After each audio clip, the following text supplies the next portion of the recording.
Hi guys, Dave in Texas here, and what you're looking at is the little Les Paul Black Beauty in my shop on the bench. Okay, so since this is going to have a lot done to it, I didn't try to work with this in my office. Just be, prohibited to try to do it all there. And what I normally do with these guitars, I simply take every single thing off of them. And by that, I mean everything. Now this one's a little stiff, but mostly just pop right off, come off real easily, right? And what I always recommend you have available, oh baby, is a parts box, right? So any parts you take off these things, you immediately put them in a box for safe storage until you need them later. Or you can have a big great parts bin like I've got that has like hundreds of different parts for all these different guitars I've got. Alright, so let's just finish taking these things off.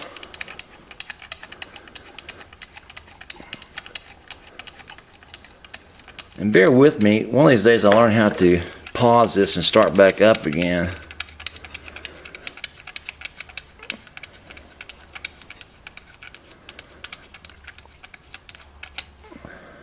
Let's actually try that.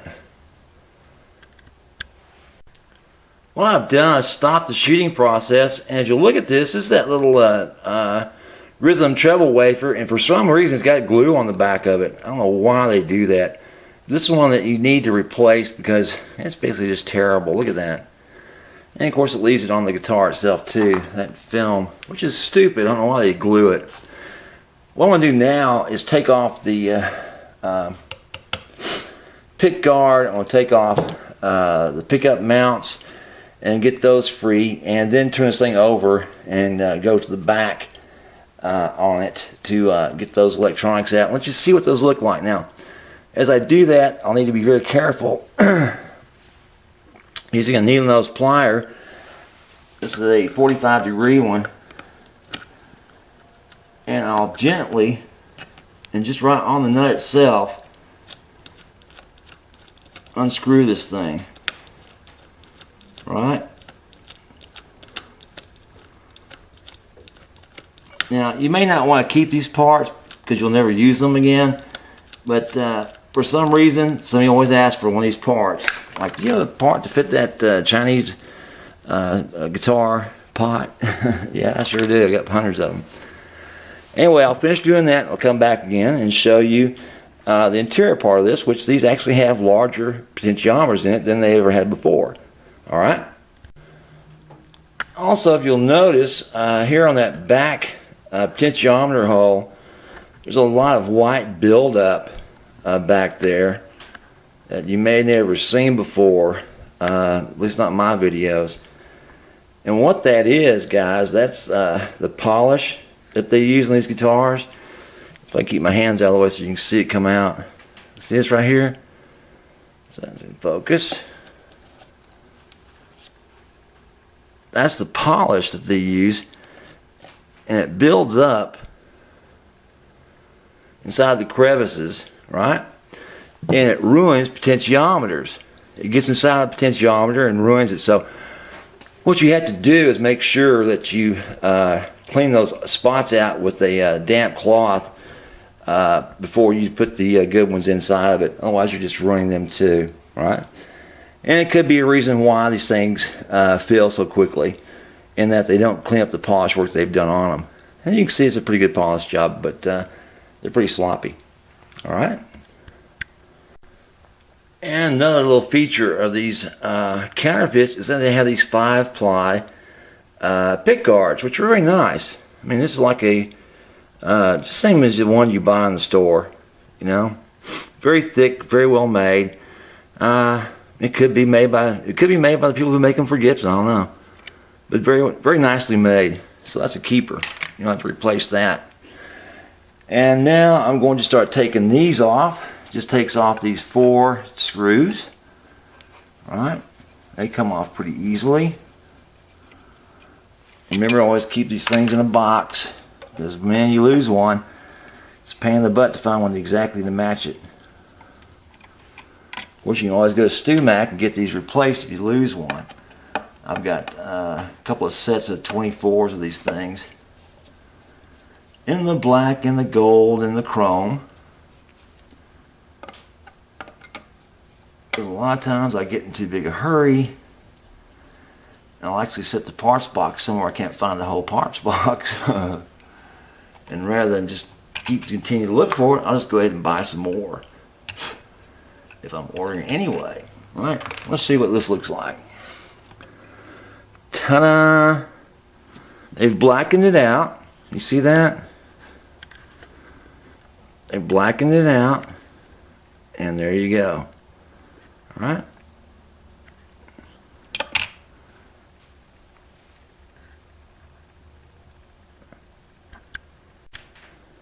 Okay, guys, this is number 2. I had a little technical issue take place. Let's go back to where I just stopped. Now you're looking at this. If you get real close, all right, if I can zoom in there without too much trouble, you're going to see this pup is supposed to be made by Epiphone. But you don't doubt it, right? See that? Epiphone, oh boy. Yeah, you can see that. Epiphone pickup, not bad. So these are the higher grade pickups they're putting in these counterfeits, the Epiphones. And if you look inside, further inside the guitar, let's go down deep inside of it. You can see the wiring on this thing is much, much thicker than it normally is. Normally it's just so thin, it's unbelievable, the wiring gauge. And we'll find out a little bit later if they're actually using copper or aluminum wire. Of course, you want these to be copper, you don't want the aluminum. Alright, just a bare conductor. Oh boy, let's just knock this thing down.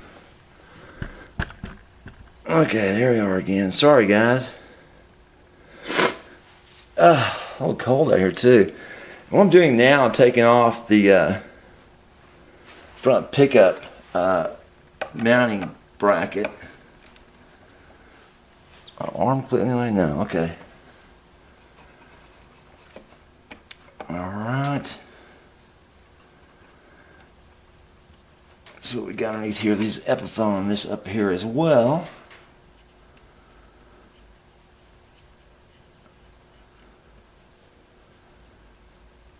And what we'll do, we'll probably keep these Epiphone pickups.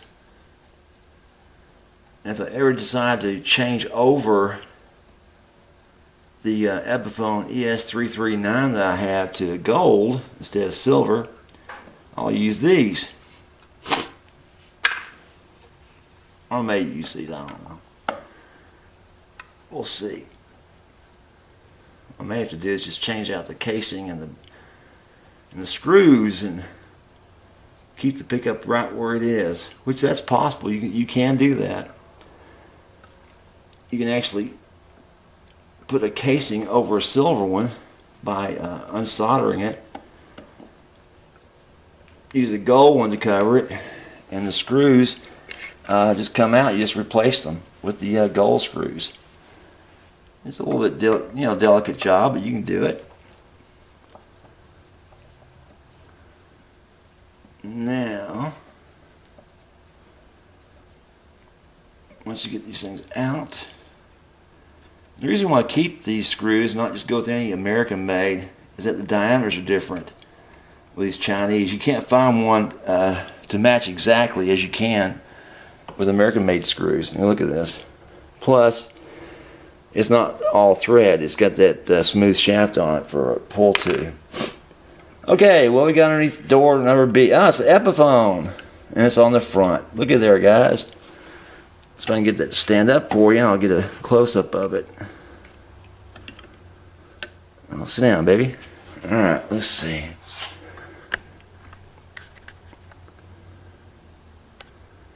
Yeah, see, it's an Epiphone. And trust me, the Chinese don't go to the trouble of etching or indenting, embossing or debossing, whatever, Epiphone on these pups to make them fake. They just don't put anything on them. You know, it's like whatever you get, you get.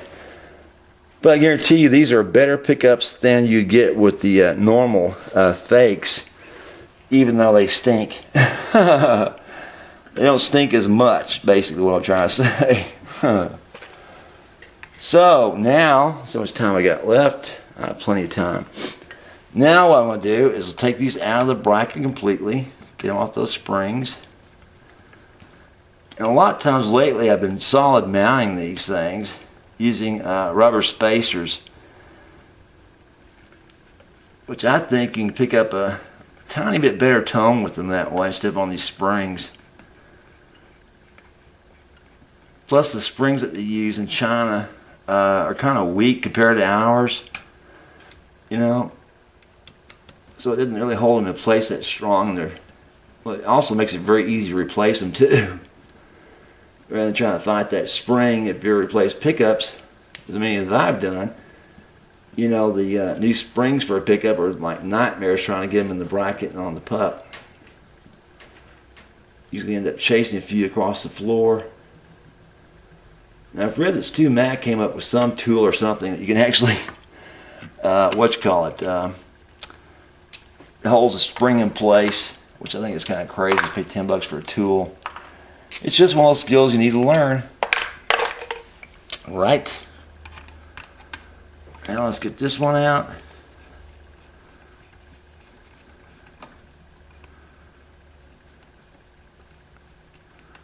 All you want to do is just get it up there and get it off.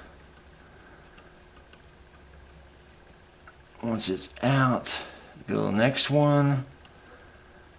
I'm trying not to make this as boring as it seems. And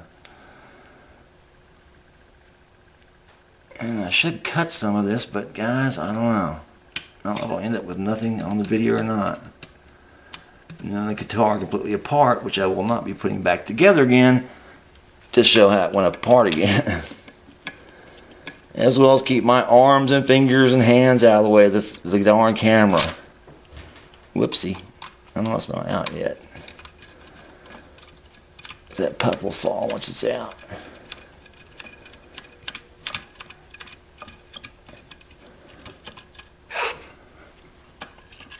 Not yet. There it went. Alright, now I want to make sure to separate the screws from the bracket. Alright, put the bracket in the box. Pick up the springs. Make sure those are out. Alright. And now it's time to turn this guitar over and go out from the other side. Alright. So hold on while I readjust, okay? Okay, we got this thing turned over again. And now we're going to take the two plates off up front. Is a three-way plate that needs to come off, and I've already released the bracket and taken the junk off it up front so it'll come off clean and come out clean. It's always nice to have a screwdriver with a magnetic end. That way these don't fall all over the place when you're balancing yourself. Alright. Now I've had this back off before and saw the larger pots in here, so those are no surprise to me. But maybe y'all have never seen these before, the bigger ones they use. Of course, they're in there free right now. Alrighty.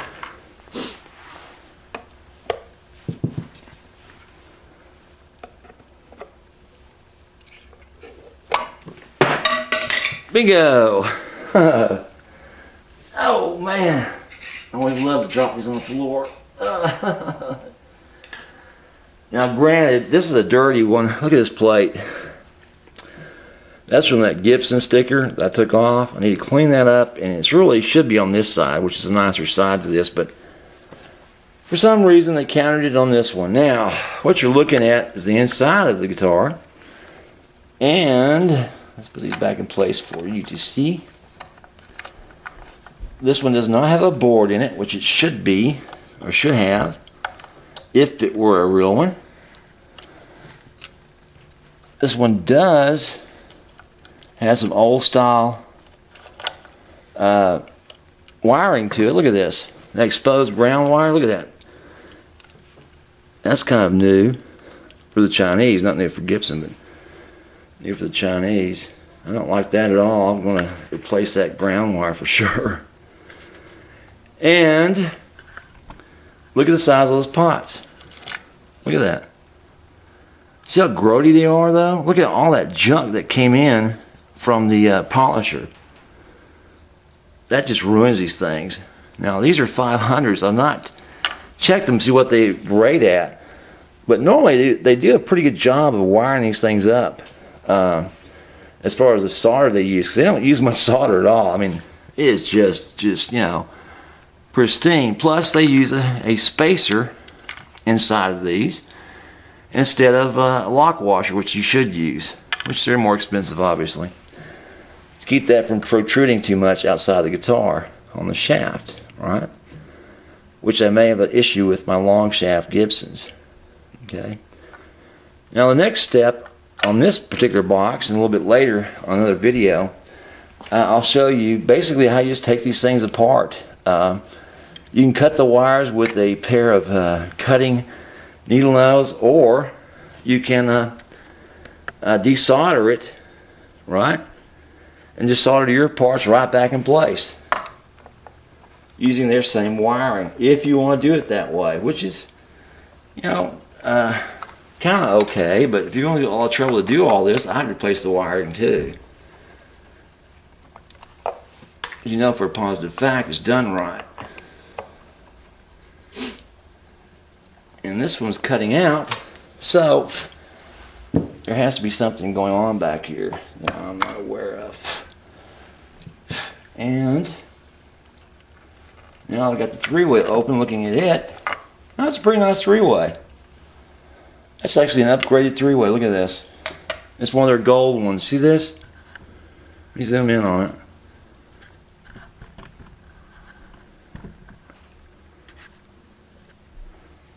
That's actually a pretty nice three-way. It's pretty well built. Look at this. And if you look at the way they wired it, it's why it's static. You see this? I don't know if y'all can see it or not, but you can see the exposed aluminum wiring in it is all over the place. The shield wire is everywhere. It's touching all kinds of things. And that's why it's cutting out probably. But they do it pretty much like I do it. They solder the two middle parts together and use the ground part. And this looks like a lot like the one I bought to replace it with. Okay?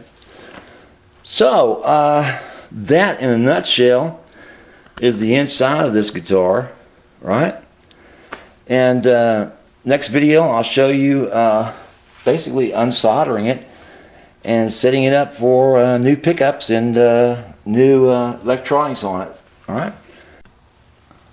Alright guys, Dave in Texas back again.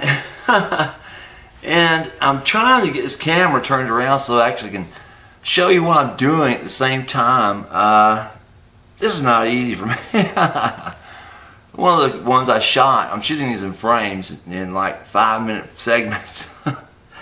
Had my sleeve in front of the camera the entire time I was undoing a mounting bracket for a pickup. So, definitely amateur night at Dave in Texas place. Oh boy. Now, what I'm doing off camera at the moment, I'm heating up a soldering iron, right? Just one of the regular 40-watt soldering irons. And I'm going to desolder these potentiometers and keep them. I may be able to use them for something else later on. I kind of doubt it, but I've got a couple of sets of these small ones that people have wanted something for theirs that failed, and wanted to replace the exact same pickup. So okay, fine, I sent it to them. and somebody wanted to repair something really fast and didn't have a chance to go by the store, and I just grabbed one of these if it was available and didn't have a Gibson handy, and set them up, right? And the thing is, you don't have to worry too much about overheating these, because the soldering on this stuff is like really thin. Alright, and remember, I'm trying to do this with a one-person camera and still keep this on, still in frame. It's not easy. But I'm just going back and touching just gently these soldering spots on the pots to get an idea, you know, what it takes to get these off. Now, if I were to reuse this, right, which, you know, like I said, I doubt it. It'd be kind of an odd circumstance for me to reuse one of these. I'd take the top off, take the top of the pot off, and then I would use a soldering iron with a chisel tip, and then remove the remove all the extra solder on here, so it wasn't just slag solder that I may not be able to use when I'm soldering up something else, right? The same applies for the Gibsons. You know, you don't want much of solder extra on there. Just drawing a little fuse off. Man, trying to use the camera's not easy. Okay, a cheap little fuse is gone. And you end up with all this junk, whoops, on the solder, all this junk solder on the potentiometer. And what you don't want is that if you want to reuse this, you want to get rid of this. So you actually will go in here, lift up these little tabs on the front. You'll see them if you look real close. 4 little tabs. You'll go in there and lift those up, take it off. Then all you're left with is just the top of the potentiometer, which you don't have to worry about overheating it. Take a chisel tip soldering iron and just, you know, slowly but gently just move that solder off, you know, and, you know, sponge, or you can use the desoldering flux, whatever.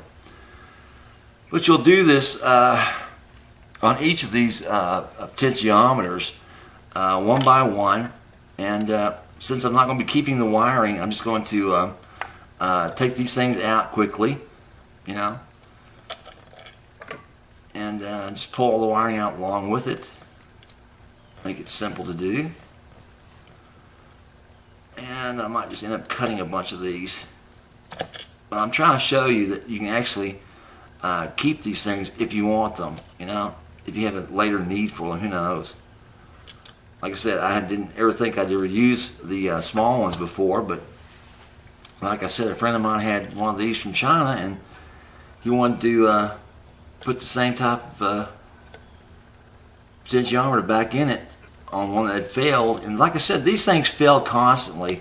That's why you want to replace them, and they're just not reliable, you know. So you don't want a non-reliable pickup,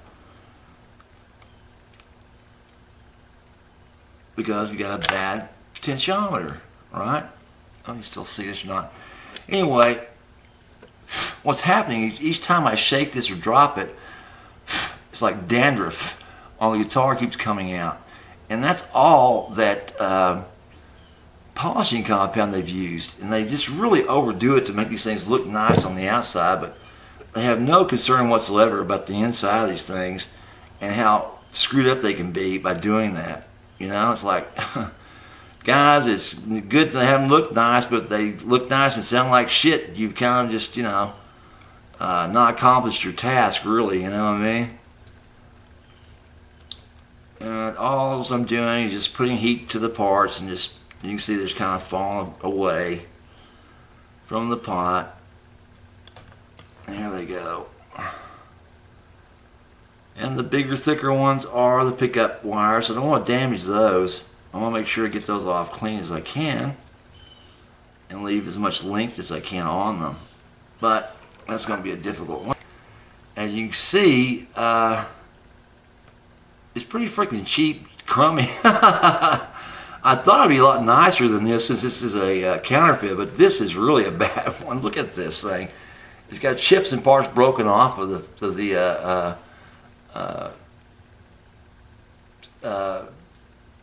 what you call it, the ceramic that grounds it or protects it. Just big cheap chips and hunks of it just broken off. It's like, damn, people. Anyway, you know, it's just cheap, and that kind of thing you don't want to keep. You know, that's just a pain in the butt. Alright, let's see, go back after these other ones. Get these out of here, out of my way. And I don't want to break that. I only got 10 minutes per video, otherwise I won't transfer to YouTube. And you won't get able to see this wonderful video. And now I've got, you know, all out of there. Let's see what else I got in there. Washers. And I end up with just wire and a lot of rough wood. And also you can see that they painted the inside of this as well, so you can't tell what type of wood it is or what grade it is. But at 9.5 pounds, I'm pretty sure this is mahogany and just plain maple top. You know, not much difference there. How much time I got left? A few more minutes. And I'm going to go through and turn the camera around a bit. Whoopsie. Go around to the front or top and show you this. I got a couple minutes left. Ooh, actually I got 1 minute left. And this little three-way is nice, so I may keep this one, but see how it is? I mean, whoopsie.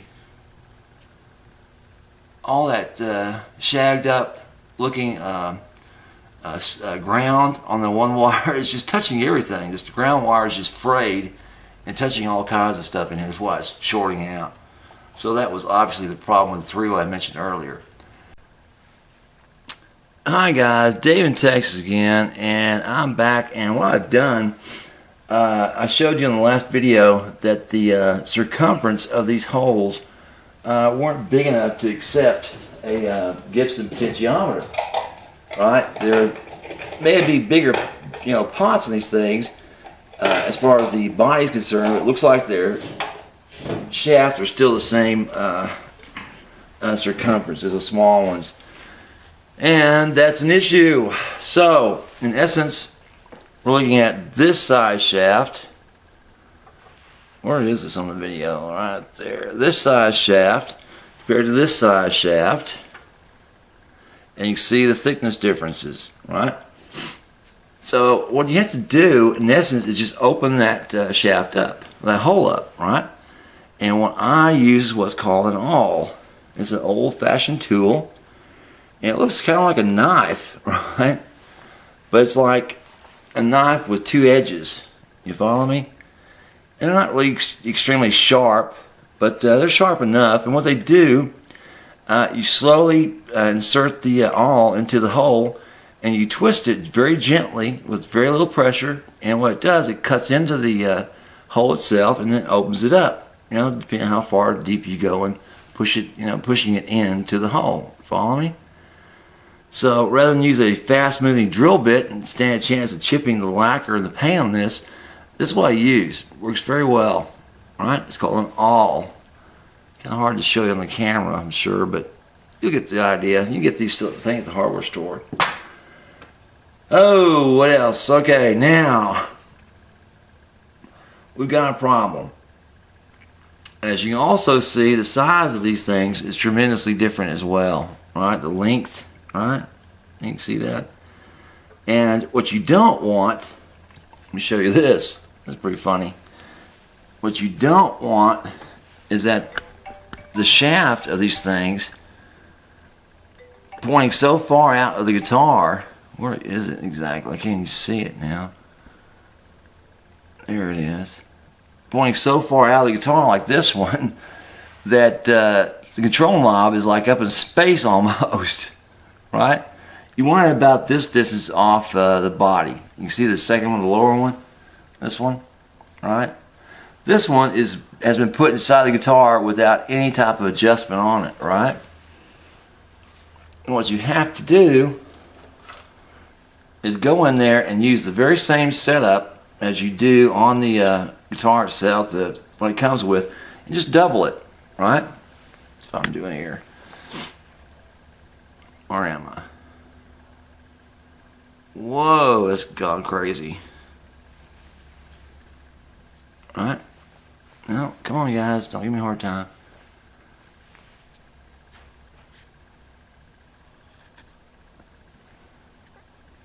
And what you see, what I've done, in essence, is just, there it is, finally, Jesus Christ, is to space it using the lock washer, so the washer and the lock washer on top of the nut. And then what I'll do, I'll put this through the guitar, I'll put it just exactly opposite on top of the guitar as well to hold it in place. And if I'm concerned about this moving at all, right, as I may be adjusting it later, I can always put some blue Loctite on here, which will hold this in place, for a pretty long good time. Right? Makes sense? So I've got to go to the store, pick up 4 of these setups here, which include the lock. Well, I've got plenty of lock washers and washers. What I've got to pick up is the nuts for these. I've run out of them, since that's the way I do it. And I've done it so often that I've run out of my supply. And don't have any extra potentiometers laying around to get these nuts off of. At least I don't have enough. Anyway, so I'm going to go to the store and pick up what you're looking at right here, if I can see this. If you can see it. Probably not. These 3 little parts: the nut, the lock washer, and the washer. And once that's done, I'll come in, I'll replace those 4 potentiometers, and I'll screw them in place and start the wire up on it for you to see, right? Does that make sense? Well, this thing really got out of kilter. Anywho, once that's all done, now it's back in shot. Once these parts have been replaced, which is the washer, the lock washer, which got plenty of those, and the washer got plenty of those too.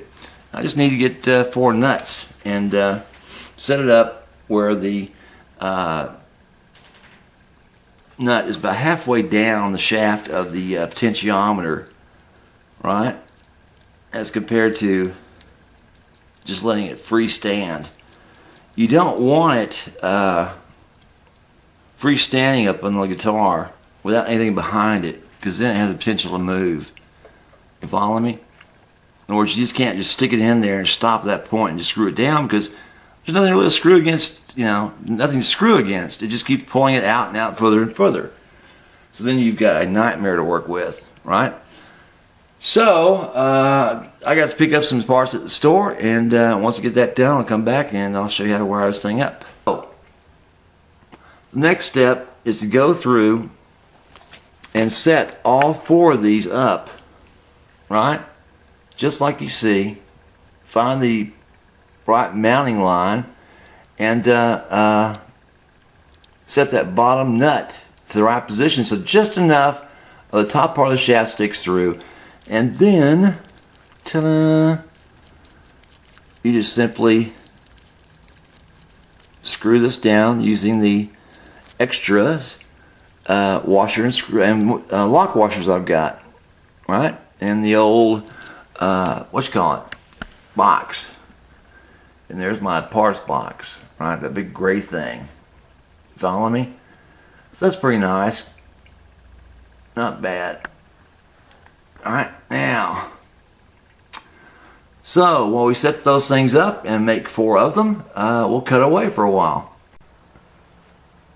Alright guys, Dave in Texas here, and what you're looking at right now is still the little Les Paul black beauty out of China. I've got the pickups out of it. I showed you those are Epiphone pickups, and I've gone ahead and replaced all of the potentiometers with Gibson long shaft potentiometers. As you can see, they're right there, all in position except the caps when it's ready. Now, I still haven't gotten the pickups in yet. I've ordered a set of P-rails, I've ordered a set of Parsons, and I've ordered a set of 57s to go in here, right? Now, depending on what I put in here, may require me to remove these again and go a different direction. I've got a Gibson board just sitting there waiting to go in this thing that's already set up, and all I've got to do is just plug in the pickups on it and no wiring required. If I go with the P-rails or 57s, I think I've got to go with these as it sits. And also, I probably should show you how this thing works with these anyway, since I've never shown this before. Now, to try to video tape this is not easy, because I'm working with a guitar like this, sitting flat. I'm standing above it, and I'm attaching wires, and trying to film that without my hands getting in the way is just fucking near impossible. So you know what I'm talking about. But one of the things I can show you, hopefully I can show you, on this guitar, so that's back in film, yeah. Hopefully I can show you on this guitar, is that you actually can drill out those badly fitting bridges yourself with a vise and with a hand drill, I've come to find out. I talked to a friend of mine. He says he doesn't have a drill press, which I've got a small one. I haven't set it up yet, but I've got a small one there on the rack. And I got to pull it down and set it up. And I thought, well, if he can do it on a simple vise, then why couldn't I? Basically, just put a rag around it and tighten it down, drill. So, I thought I might show you how to fit one of those that's stubborn fit on your Chinese guitar. And that would mean getting to my toolbox, which I'm about to step over and get off my butt, and hope you don't knock into anything. Get the parts out. I'm kind of a stickler. I put parts back in the box once I get them shipped in, so I know exactly where those little turkeys are. Now, I've got an Epiphone three-way I think I'll put in there. It's made by Epiphone. It's pretty nice, pretty rugged, right? It's a used one, but that won't create any problems. And also, I have a box style gold three-way. Hope you can see that. All right, let's bring it to the camera. There it is. I can put on there, and either one work fine. They're very well made. All right, so let's get back to the parts for the bridge. I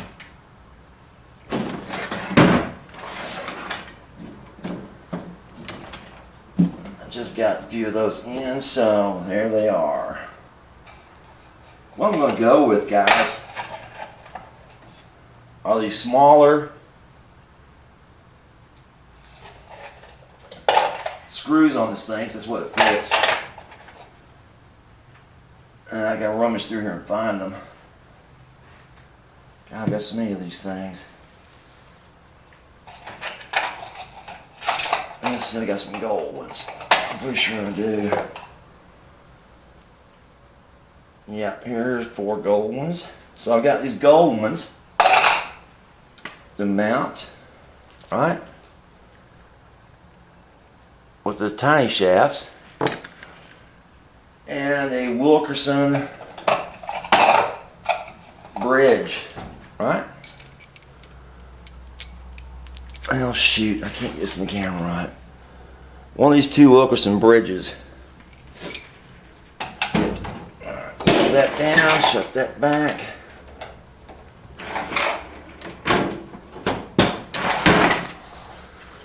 So let me get back in camera again. One of these 2 Wilkersons should fit it. Good God, why don't I get it in camera? Jesus Christ. Is that on there? Yeah, there's one. There's the other. Right, so I'll choose one of these that fits it closest and then go from there. But what I'm going to do, in essence, is put in these small shaft ones. I'm going to take this out of this. Put in one of these small shaft ones. Then do another measurement.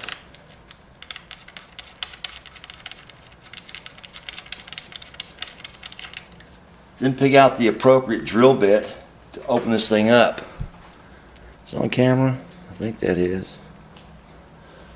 Let's see how to move it. Yeah, it's on camera. Like I said, guys, bear with me. This is not just easy to film. So, I put these on here. Get them set up like that. Do a rough measurement with my eyeballs. I'm looking at 2 or 3 thousandths that this thing's off. Now, like I said, you could shave these rods here, both of these rods, and still, you know, be able to put this thing on. But these are very thin, right? And you may shave them to where this adjustment slit and the shaft itself may split on you. You don't want that to happen. So, here goes. We're going to put this on a vise, a little shop vise. If I can find it in the camera. Right there. Alright.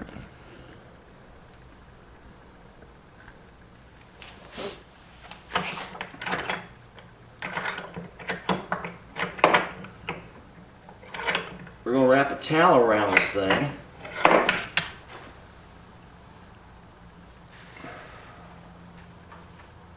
And catch it right on the edge of this thing, right? And he told me it's best just to take this thing flat, just like you're seeing, and tighten back up on it.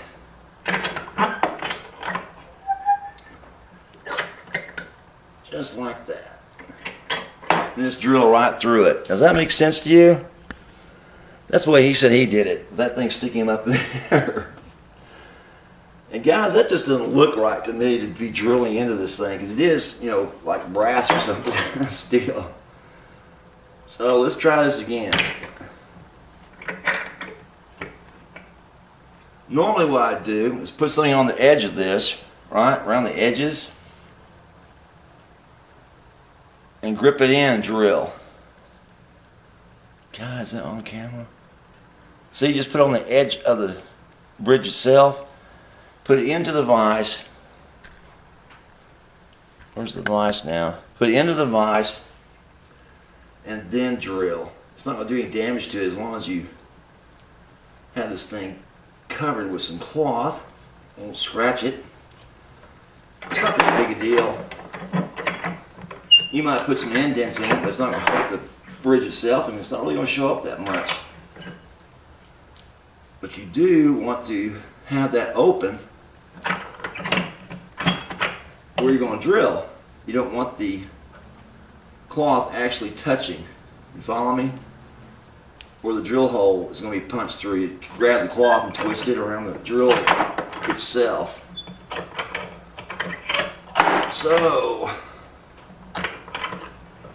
let's see, I need to make me a piece of cloth here. Fit this. See this? Yeah. Nice. I got that from my son-in-law. Alright. So I'll just cut me a little piece.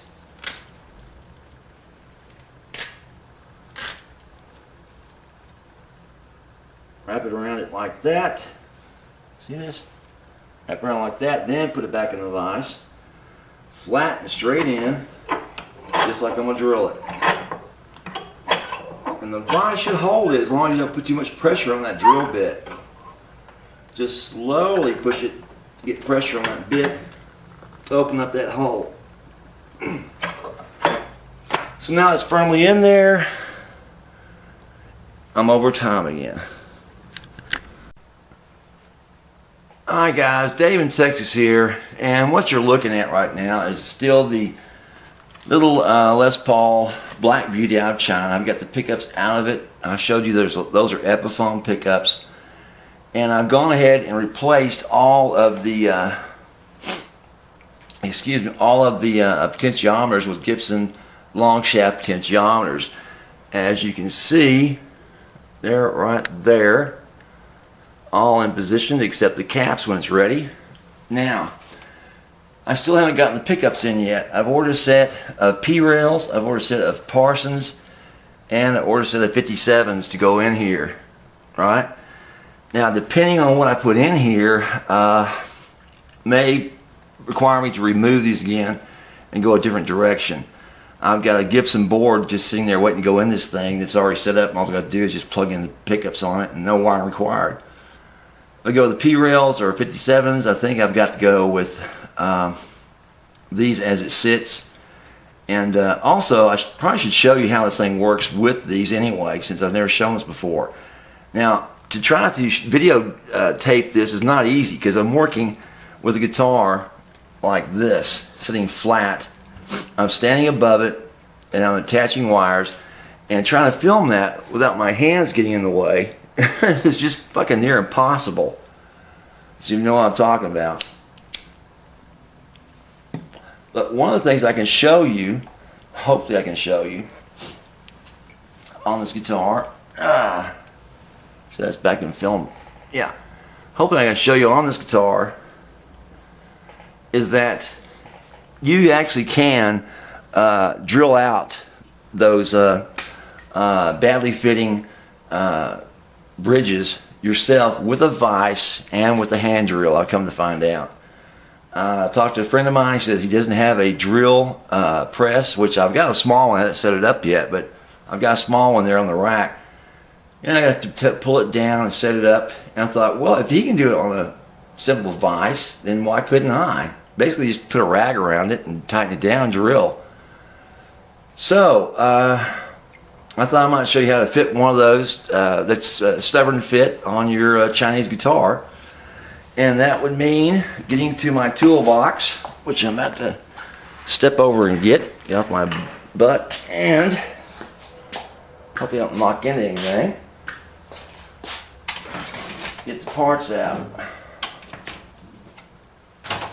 I'm kind of a stickler. I put parts back in the box once I get them shipped in, so I know exactly where those little turkeys are. Now, I've got an Epiphone 3-way I think I'll put in there. It's made by Epiphone. It's pretty nice, pretty rugged, alright? It's a used one, but that won't create any problems. And also, I have a box style gold 3-way. Hope you can see that. Alright, let's bring it the camera. There it is. I can put on there, and either one work fine. They're very well made. All right. So let's get back to the parts for the bridge.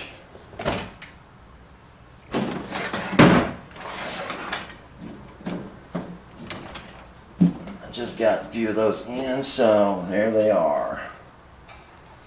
What I'm going to go with, guys, are these smaller screws on this thing, so that's what it fits. And I gotta rummage through here and find them. God, I've got so many of these things. Let's see, I got some gold ones. I'm pretty sure I do.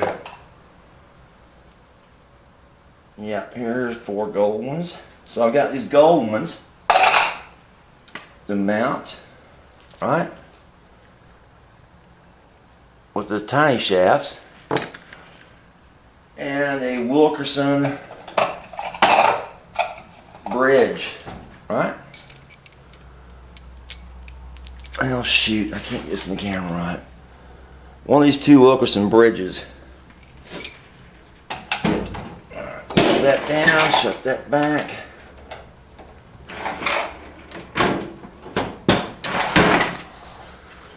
So let me get back in the camera again. One of these 2 Wilkersons should fit it. Good God, why don't I get it in camera? Jesus Christ. Is that on there? Yeah, there's one. There's the other. right? So I'll choose one of these that fits it closest and then go from there. But what I'm going to do, in essence, is put in these small shaft ones. I'm going to take this out of this. Put in one of these small shaft ones. Then do another measurement.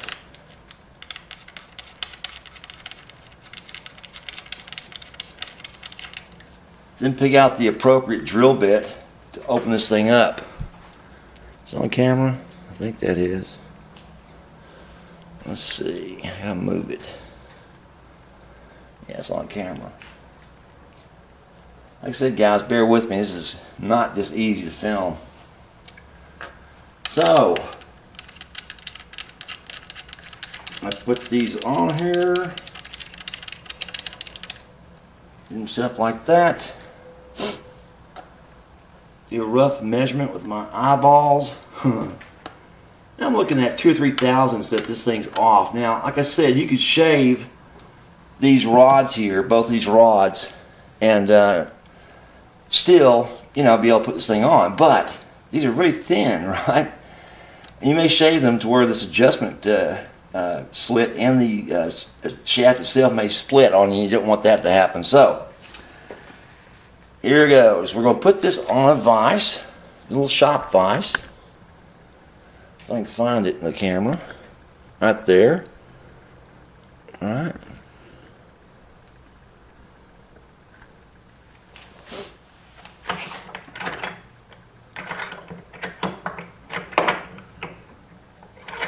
We're going to wrap a towel around this thing.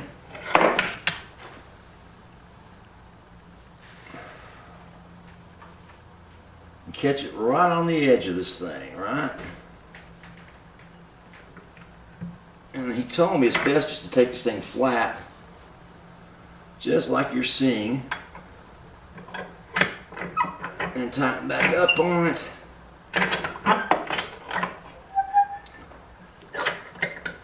Just like that.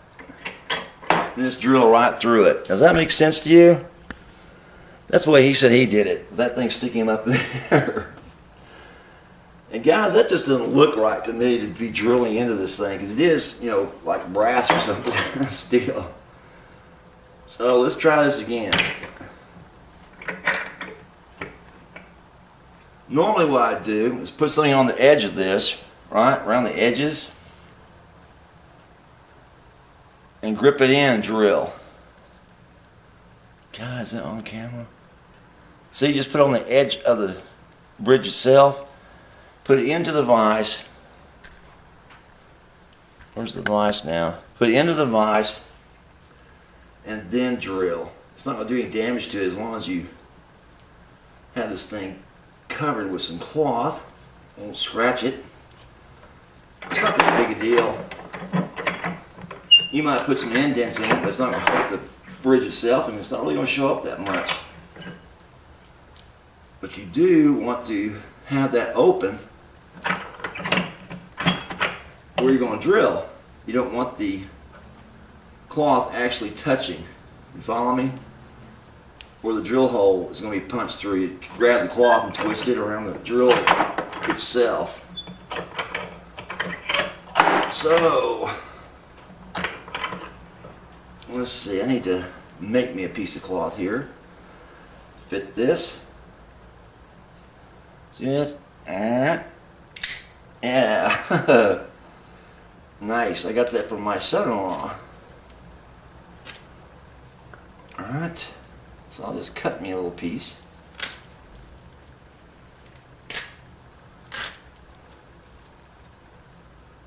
Wrap it around it like that. See this? Wrap it around like that, then put it back in the vise.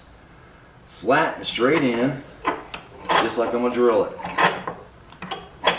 And the vise should hold it as long as you don't put too much pressure on that drill bit. Just slowly push it, get pressure on that bit to open up that hole. So now it's firmly in there.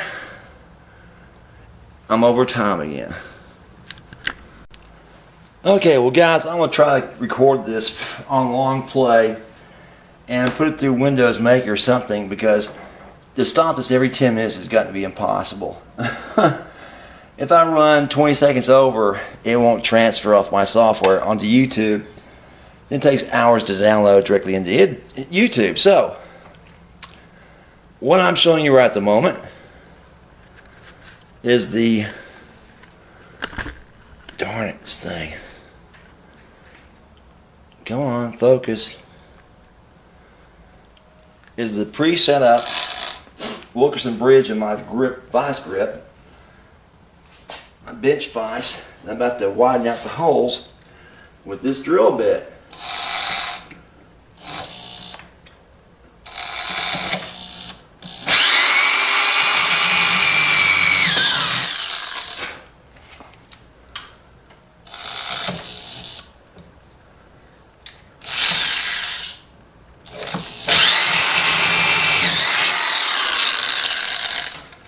And that's done. So,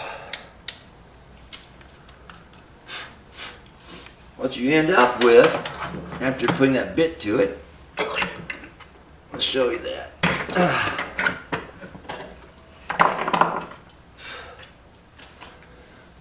It's a nice routed out hole, right? Come on, focus. See that? It now can fit readily on this guitar. See this? What the hell is it? There it is.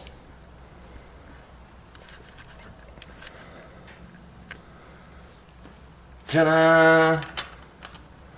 So now all it takes is to take those set screws, right? Tighten those down and you're set, right? So what it took was just a little bit of monkeying with. Now, obviously that bit's going to grab the tip of that hole in that bridge and try to spin on your stick.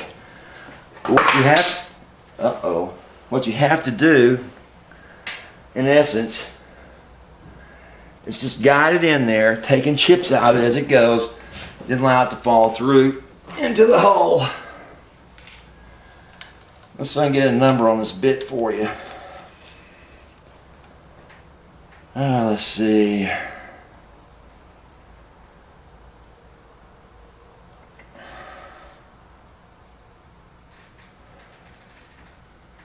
Where's my little magnifier?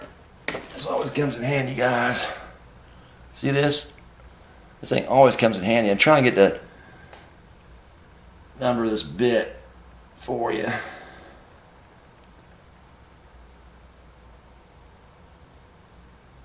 Man, that thing's worn.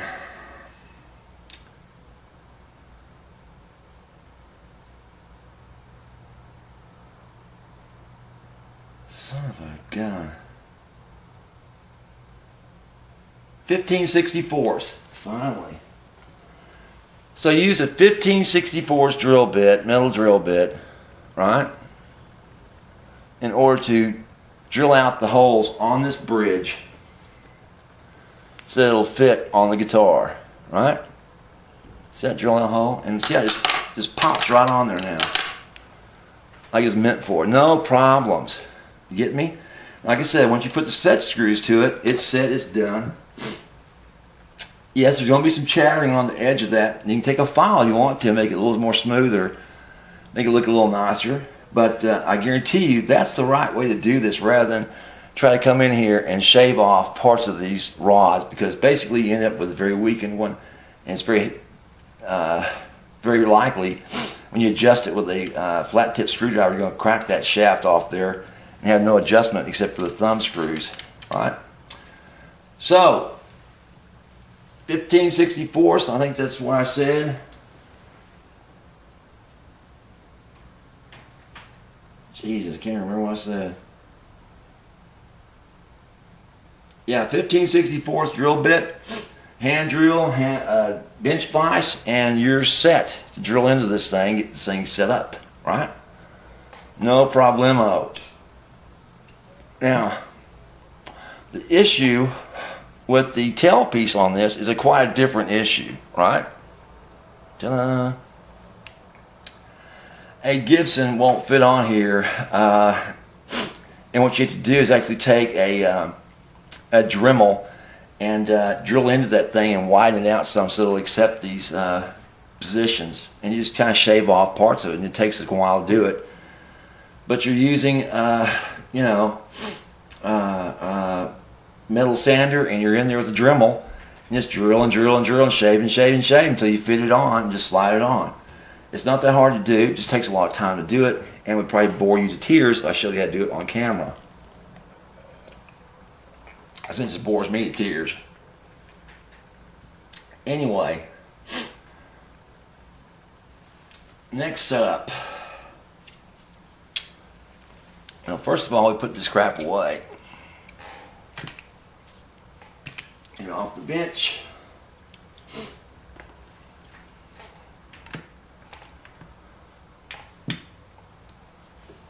So the next setup is actually for the tailpiece, right? And let me go get that tailpiece, and I'll be right back. It'll take but a minute, and I've already shaved it, so it should just slide right on there without any problems. All right. So hold on just a second while I go get it. It's in the other area, my office.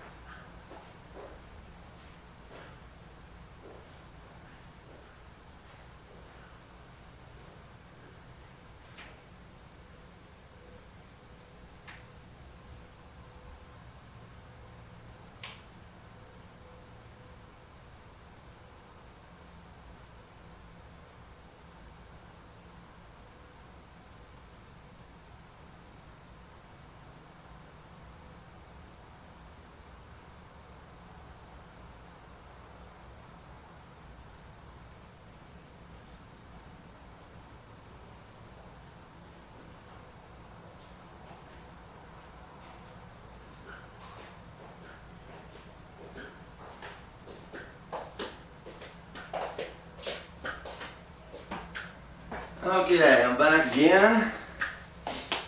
Picked up some other supplies. Some more lemonade. Oh. And the tailpiece. Oh shoot. Tailpiece for this guitar. I sure wish I knew how to pause this thing. Somebody knows how, I'll write in.